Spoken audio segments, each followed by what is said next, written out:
we have a list of 3 highly atmospheric American folk horror movies that I want to recommend.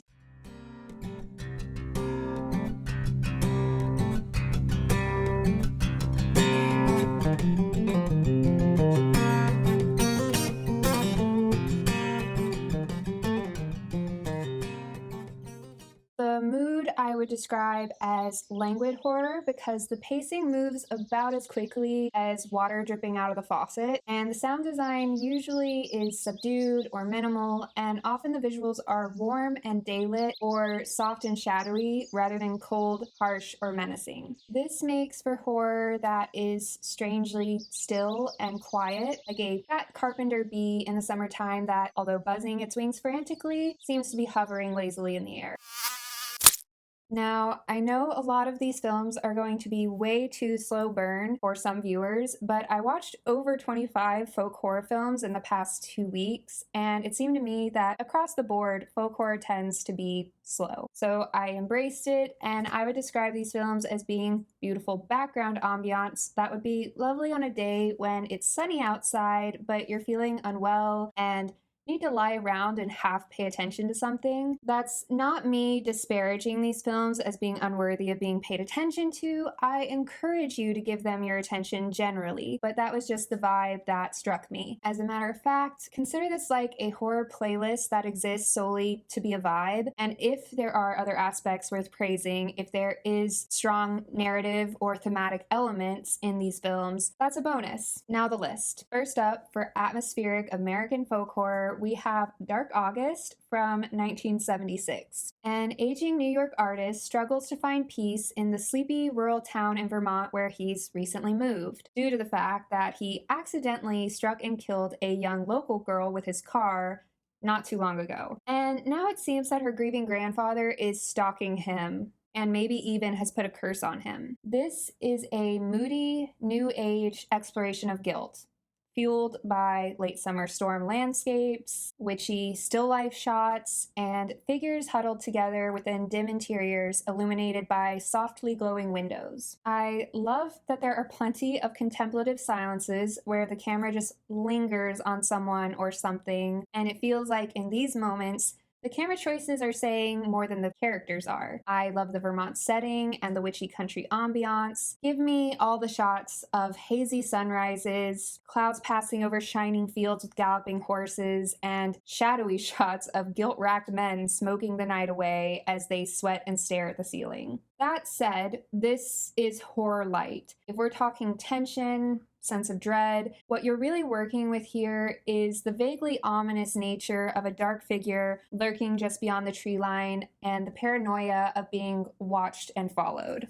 And this is slow, with most of its strengths being its imagery. There are plenty out there that this will not appeal to for the reasons stated, but if you, like me, when I created this list, are looking for something that gives you a dose of atmosphere and you're willing to let go of any action-driven plot with clear narrative beats, give this a try. I also found the film interesting for a folk horror list because here you've got these art gallery owning, pottery wheel using hippies in front of a background of dripping candle wax, dried herbs, and jars of unspecified elixirs, which reeks of folk magic, tarot cards, ritualistic daggers, goblets, which says occult, even the Lord's Prayer, patently Christian. This intentionally or unintentionally feels reflective of the collage of beliefs and practices which Western counterculture was taking from other cultures and molding into its own kind of Frankenstein creation.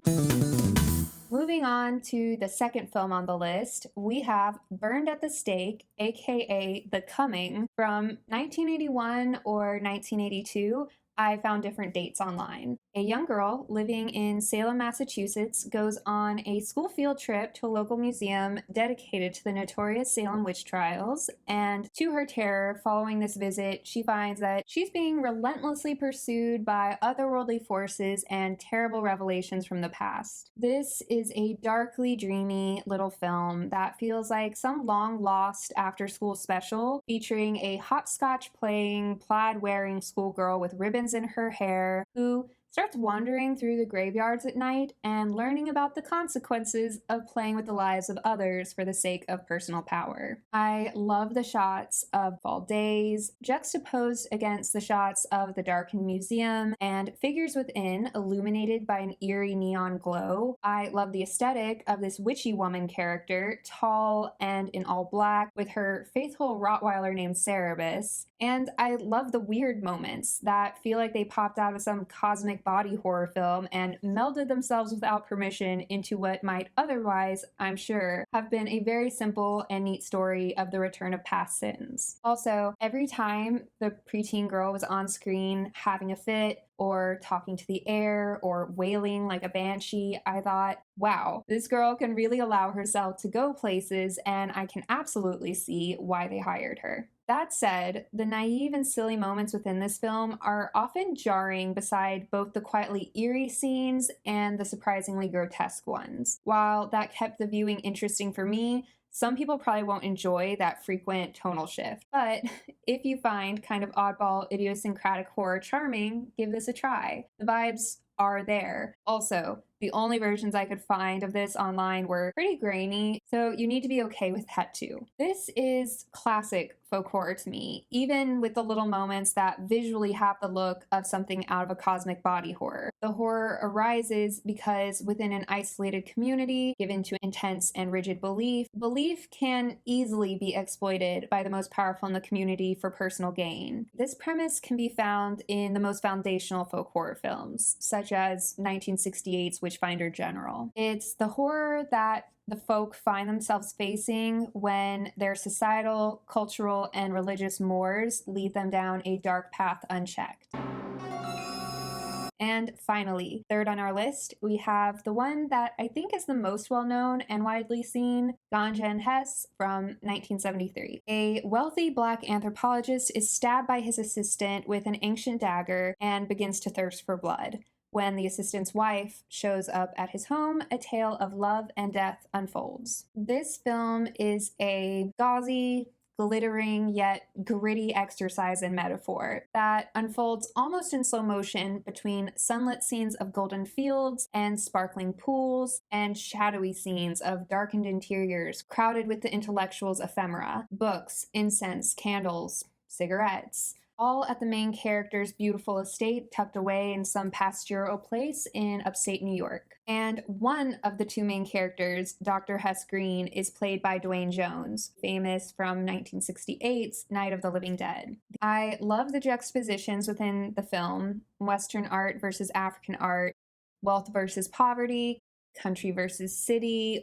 I love the color symbolism throughout the film. Red, white, and blue notably stood out to me, and black. You've got red fruit, red nails, red flowers, red dress, red blood, obviously, very red, which, if I had to guess, could symbolize anything from lust to life to violence, depending on the scene. Then you have white pearls, white flowers, white dress, which white often has been used to symbolize innocence and seems to serve a similar purpose here, I think. You've also got blue water, blue bathroom, blue fountain, which in conjunction with water and water features could be a color connected to cleansing and rebirth. And towards the film's final moments, we're all in black. Considering this color is mostly used at the film's conclusion, I'll leave it up to you to interpret what the color might mean, because I think this may be tied to your overall interpretation of the film's finale. Obviously, judging by everything that I've said so far, this film has strong thematic substance underpinning its abundant visual style. So if you're open to a folk horror film that is atmospheric but also doles out a heavy dose of ultra serious social commentary, you should try this. But there are also probably some viewers who won't gel with a horror so laden in meaning that it could come across as unapproachable or convoluted, or I could imagine just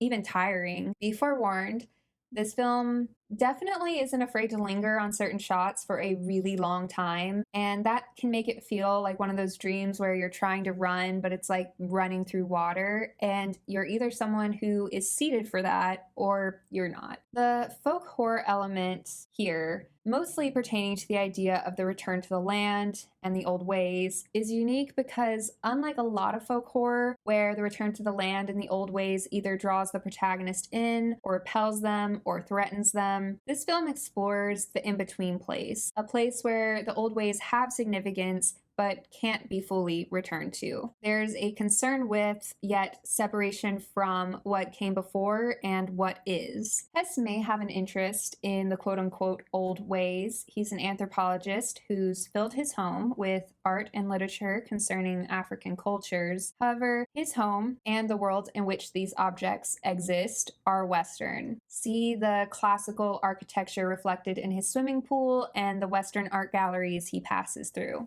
And between scenes of Hess envisioning African figures traversing the fields that are his secret burying grounds, and scenes of Hess stalking the cityscapes looking to satiate his hunger, we see him contending with how he's been displaced from the land, and also that the land he now occupies is a place of predation. Way more complex than just old ways good or old ways bad and scary that you sometimes get in folk horror. So with that, that's the list. That's the extra mentions.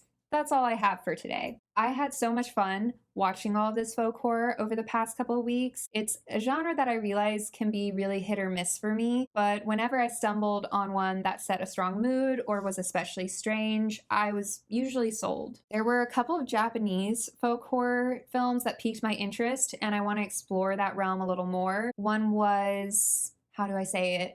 Kuroniko? Kuroniko. One was Kuroniko from 1968. On the other hand, there were some modern found footage folk horror hybrids that I struggled to get into. I think it was Final Prayer or The Borderlands. I guess it had a couple of names, but it was from 2013, and I may give it another go to make sure it wasn't just that I wasn't in the right headspace. Some people apparently really liked it. Y'all should give me some ideas. Let me know in the comments what folk horror movies you would recommend. I love the weird ones and the beautiful ones. Anyway, thank you again for watching, and I'll see you next time.